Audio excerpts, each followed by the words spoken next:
paper was light gold in medieval times, I want tobacco, sugar. That everything we thought we knew about the world might turn out to be completely wrong. Source of life and cause of death, water can wash away clues, dilute evidence, and conceal corpses. For investigators, water can be a cunning opponent for criminals, a most accommodating ally for the perfect crime. Just add water. It was one of the most notorious crimes in Canadian history, a crime so evil and chilling it captivated the people of southern Ontario for more than a year. This case is protected by the Youth Criminal Justice Act. The identities of the victim, the defendants, and the witnesses cannot be revealed. So Mississauga, Ontario is a quiet Toronto suburb. On January 18, 2003, at 10:35 p.m., a 911 call is received at the Peel Regional District Call Center. A distraught young girl tells the operator that her mother has drowned in the bathtub. The police and emergency response teams are dispatched to a house in a middle-class neighborhood. The two hysterical teenage sisters open the door, they point to the upstairs bathroom and tell the emergency personnel that their mother has drowned in the bathtub. The paramedics pull her body from the tub and attempt to resuscitate the mother, but she is unresponsive. They cover her body with a sheet and leave it for the coroner to examine when he arrives. Right from the beginning, bathtub drownings don't occur very often, and so they have to be looked at with a degree of suspicion. So this was a suspicious death. I still have difficulty believing that people drown in bathtubs on their own. I know it's possible, but I still have that mindset going in, that until I prove it to myself, I don't believe it. Forensic Identification Officer Bernie Weber arrives at the house. His first task is to observe and photograph the scene. I actually arrived just shortly before the coroner, and so I go and I photograph everything the way that I find it. I don't touch anything, I don't move anything. I don't even take the blanket off of the deceased. I want him to see the scene the way that I have. We still didn't know exactly what we were dealing with. I did some photographs in other areas of the home, one which showed the living room where everything was relatively neat and tidy, but there was a vodka bottle lying on its side on the coffee table. While Weber continues his inventory of the scene, Inspector Brent Magnus begins his preliminary investigation. He will be the first person to record the sisters' version of the events. They tell him they went to meet friends for dinner at Jack Astor's restaurant around 6 p.m. When they left, their mother was drinking heavily. When they returned around 10:30, they were shocked to find their mother unconscious, face down in the bathtub. During that brief interview, while talking with the girls, they requested to go to their aunt's. She agreed that the girls could stay with her. It was close by and it was easy to take them to a place of safety. The girls are escorted to their aunt's house nearby. That scene was initially identified as a sudden death scene and the coroner would have responsibility over that particular scene. The coroner arrives, he and Bernie Weber begin to reconstruct the sequence of events.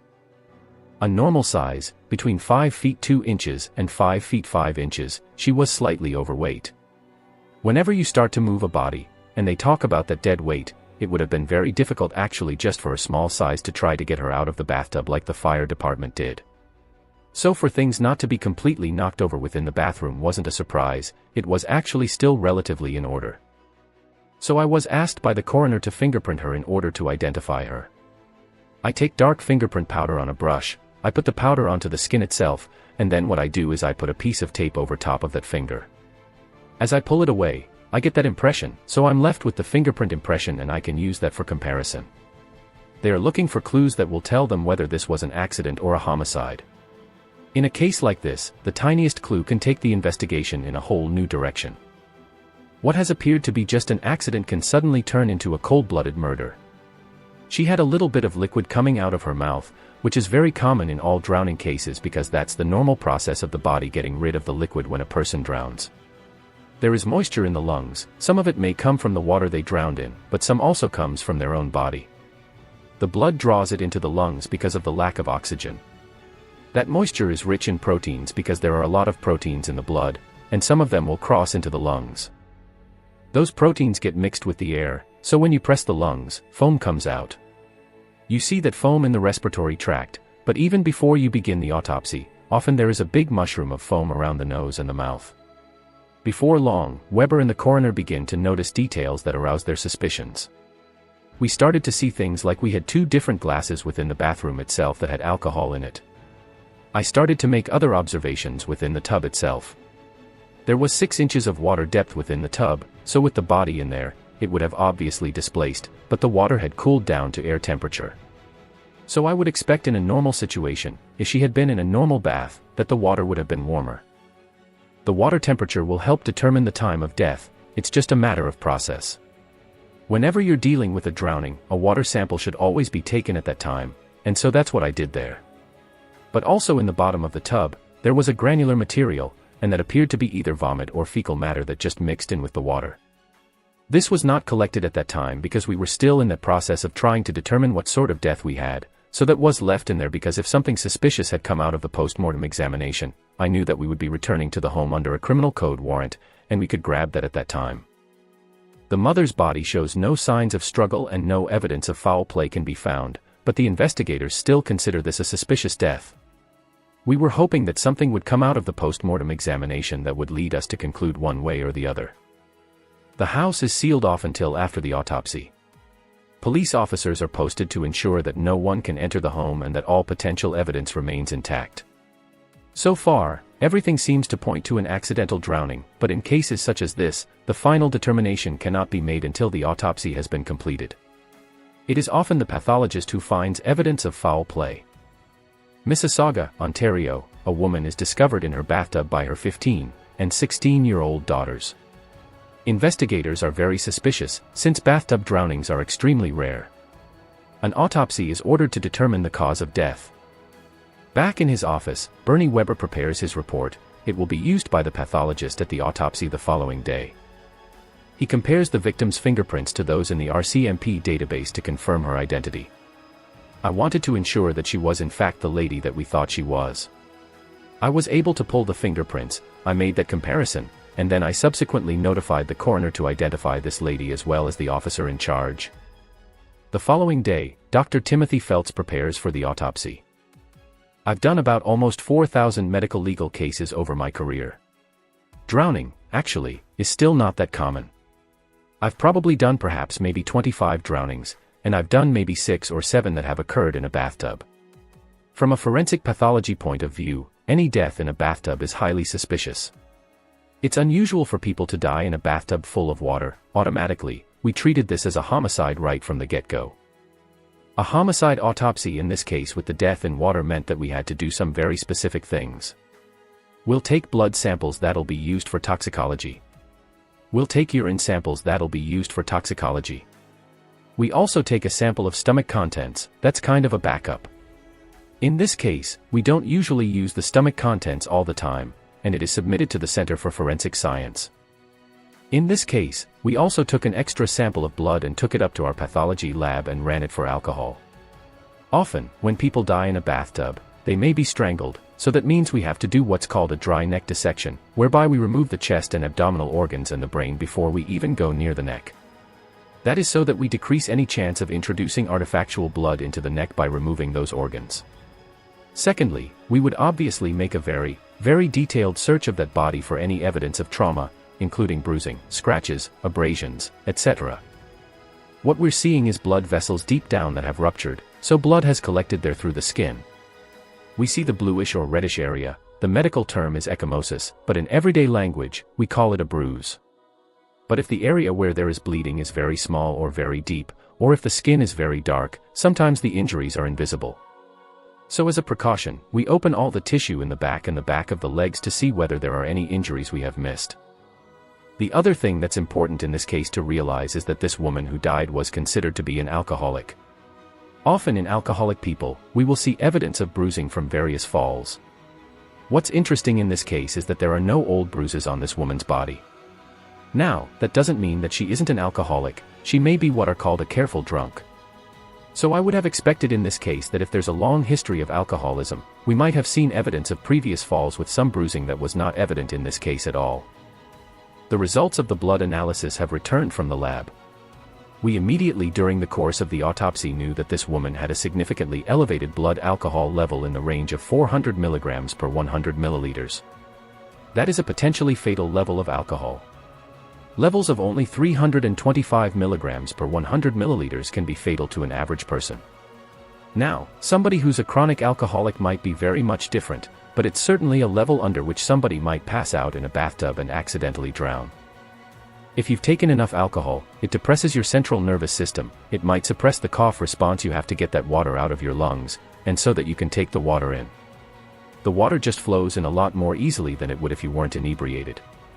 With alcohol, any death in a bathtub has to be suspicious. All the findings were that we had this high level of alcohol in a relatively young woman who had signs of freshwater drowning and no evidence of trauma. We didn't have any evidence that directly pointed to a homicide. You need absolute proof. And in terms of the autopsy, there wasn't any. The coroner compares the autopsy results with his own observations and the testimony of the victim's daughters. He concludes that the cause of death was accidental drowning due to excessive alcohol consumption. Peel District Police closed the file. The sisters' aunt becomes their legal guardian.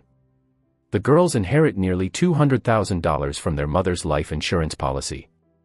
However, 11 months later, a surprising piece of evidence is brought to the attention of the Peel Police, and the case is reopened.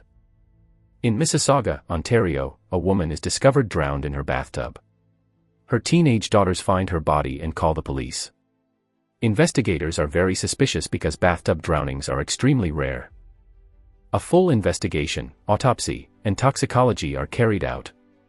The coroner concludes that it's an accidental drowning due to toxic levels of alcohol, and the case is closed.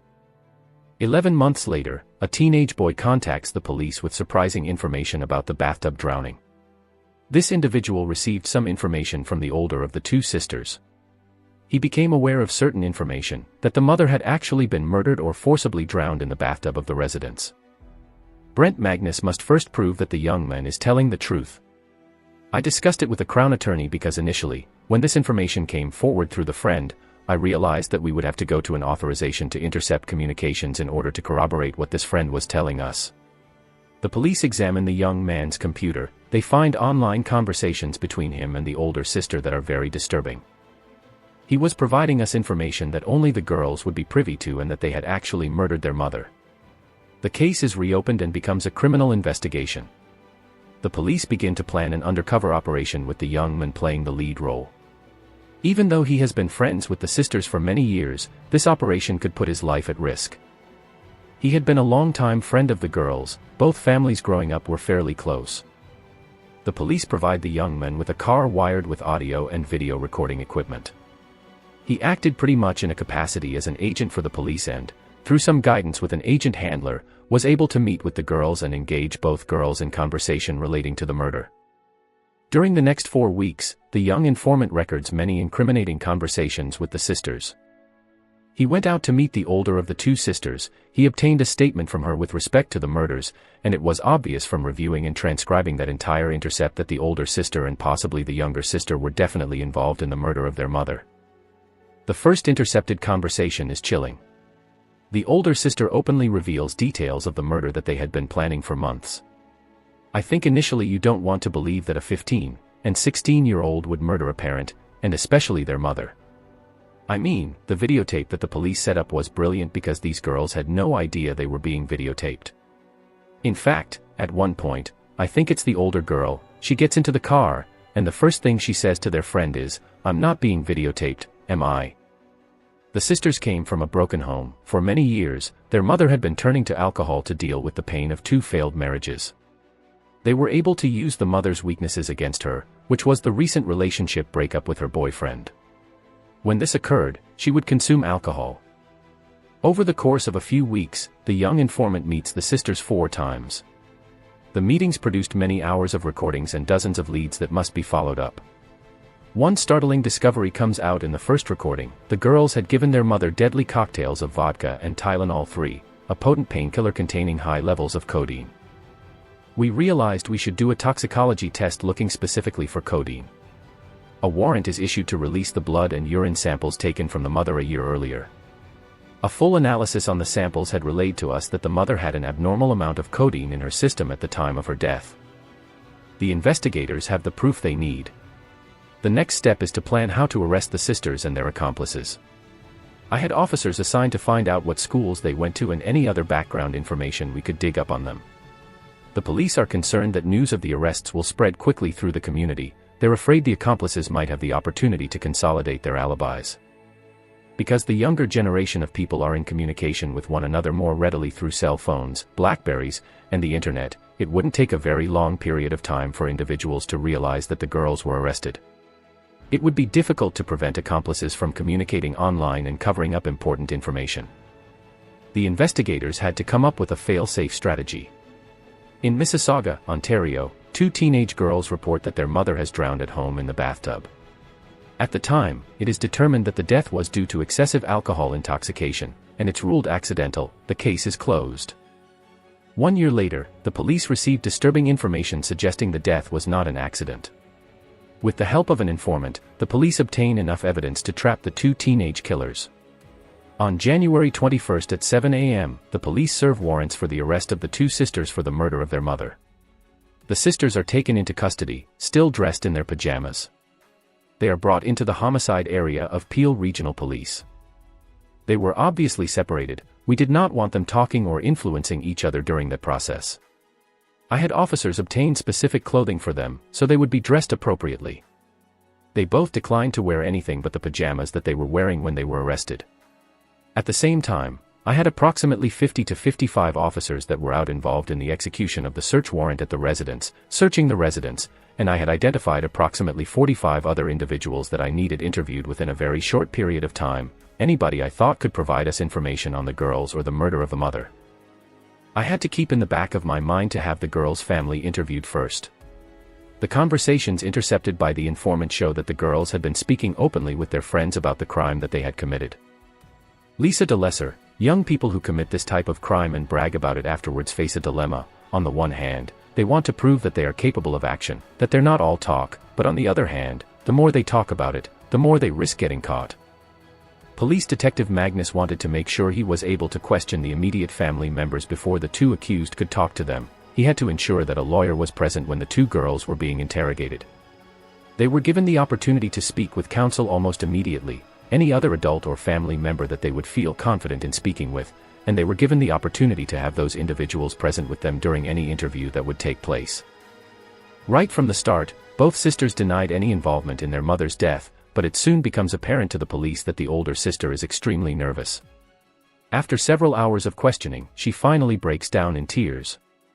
She admits to her role in the murder and describes it in detail, then, remarkably, she curls up on the floor and falls asleep.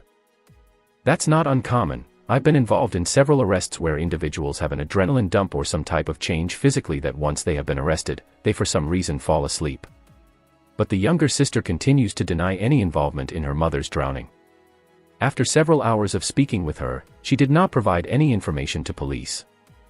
However, the 2 girls wanted to speak with one another. I made the decision to allow that to happen, and they did speak to one another about the murder. They put the 2 girls together and came up with a scheme about how they were going to pretend it was all a big joke they were putting on their friend, and that's the story they're going to tell the police. They come back into the rooms again, and she says, "Well, can you be in trouble for lying to police?" And the officer says, "Well, what do you mean, lies?" "Well, I didn't kill my mother, I was just lying to you." The older sister's retraction leaves the investigators with just one promising lead: the logs of the online chat stored on the girls' computer hard drives. Joe Carlson from the Technological Crime Unit examines the computers. They're taken back to the Technological Crime Lab and the computers themselves are physically taken apart, at which time we forensically image the hard drive.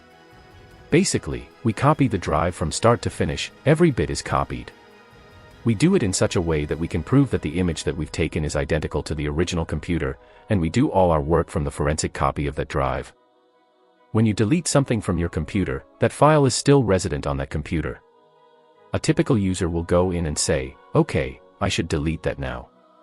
As far as the chat goes, you can physically go in and delete that chat, but again, with the software programs that we use, sometimes we can recover that. As Carlson recovers the files, he begins to piece together the girl's sinister story, and it's not exactly what the investigators had expected. These 2 girls were brilliant kids. One of their guidance counselors said that they were the most intelligent kids he'd ever seen in 30 years of teaching, but he said their best quality was their ability to manipulate people.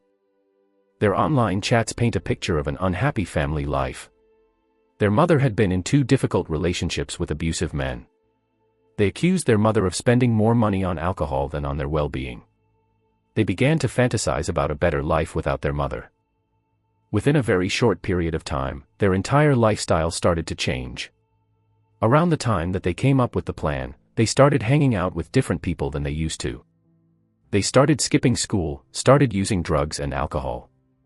I realized after examining some of the intercepts that this was actually not a spur-of-the-moment homicide or murder, that this was planned and calculated, researched by both individuals. The mother, unbeknownst to the girls, was saving money for them, providing them a good home life, and working several jobs to provide that. The girls didn't recognize that. Once the girls sat down and came up with the idea of killing their mother for insurance monies, I believe they hatched the plan through research and talking with some friends. Probably the most important part of the analysis on this case was keywords and the analysis of keyword hits on these drives. The investigators used specially designed software to help them sift through the enormous volume of data. All of their conversations were being logged on the computer. I don't know whether they knew it was logged or not, but it was being logged on their computer.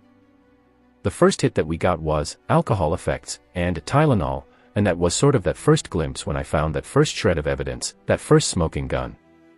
There was the adrenaline. It was like, there it is. They came up with the idea of getting her intoxicated and providing her pills to incapacitate her.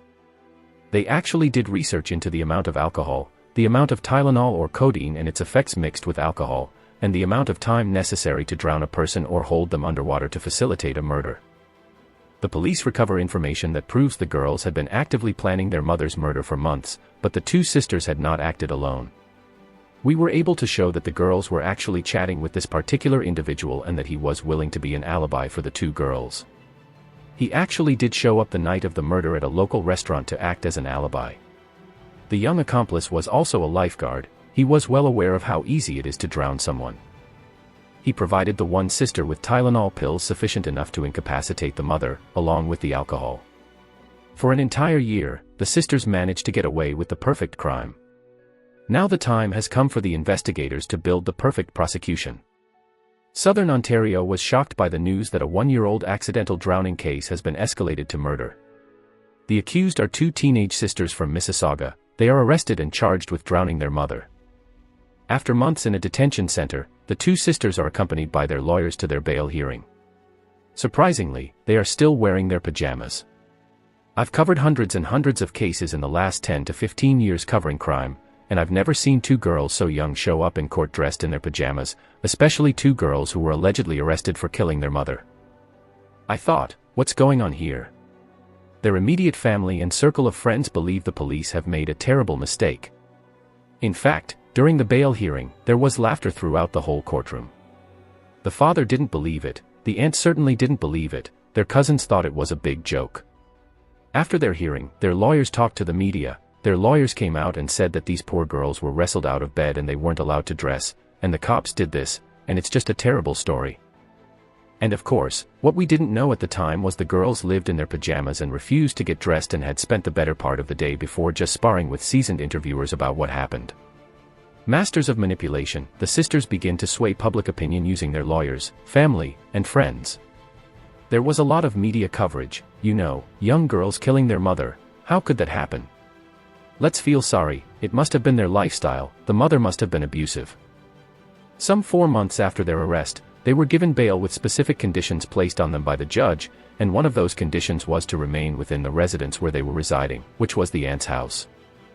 The girls are released from the detention center and placed under house arrest with their aunt until the trial.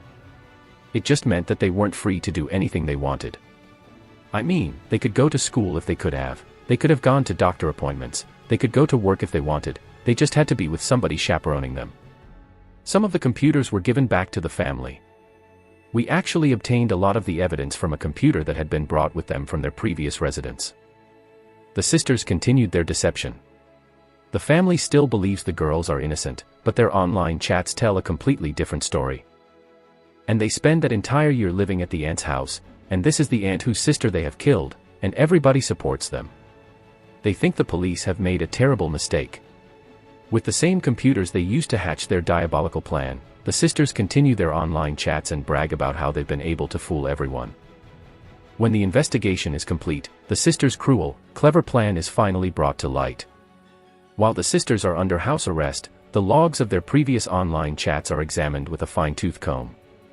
Investigators are then able to piece together a detailed timeline of the events that led up to the murder. The evidence clearly proves that the sisters had planned to kill their mother in cold blood. It's our belief that the girls poured drinks for the mother, provided her pills, which was not abnormal for them to do.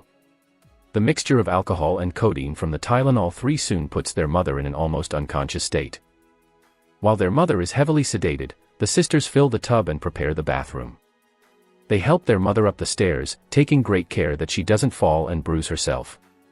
The older sister helps her mother climb into the tub. Telephone and computer records proved that the sisters were communicating with their friends as they prepared to drown their mother. The older sister puts on latex gloves, then holds her mother's head under 15 centimeters of water until she stops breathing. The sisters rush out of the house in order to establish an alibi. They have arranged to meet a girlfriend and their accomplice, the lifeguard, at a local restaurant. After dinner, they returned home and staged their 911 call. The older sister makes the call, the younger sister's in the background. The older sister sounds like she is upset, but when you review that with other evidence in the case, you realize that she was play acting. 911 operators asked the girls to provide their mother assistance. If they found her just drowned in the tub, when police first responded, there was some evidence of rigidity, rigor mortis, and lividity, which would indicate that it transpired several hours prior to the girls calling 911. 1 year after their arrest, the trial begins. They become known as the Bathtub Sisters. People ask me, was this a hard trial to sit through, and you must have been aghast by all this every day. Myself and other reporters that covered it couldn't wait to get to the courtroom because we just couldn't wait to find out what was going to come next. The Crown attorneys would say, if you thought this was good, stay tuned. The sisters have two motives for their crime. One is to escape from an abusive home life and an alcoholic parent, the other is just plain greed. They know their mother has a life insurance policy worth nearly $200,000. That's what makes this whole thing bizarre, chilling, disturbing. Today there were 3 close friends who knew it was going to happen beforehand, knew afterward. Nobody ever goes to their parents, nobody goes to police, nobody goes to any authority figure whatsoever.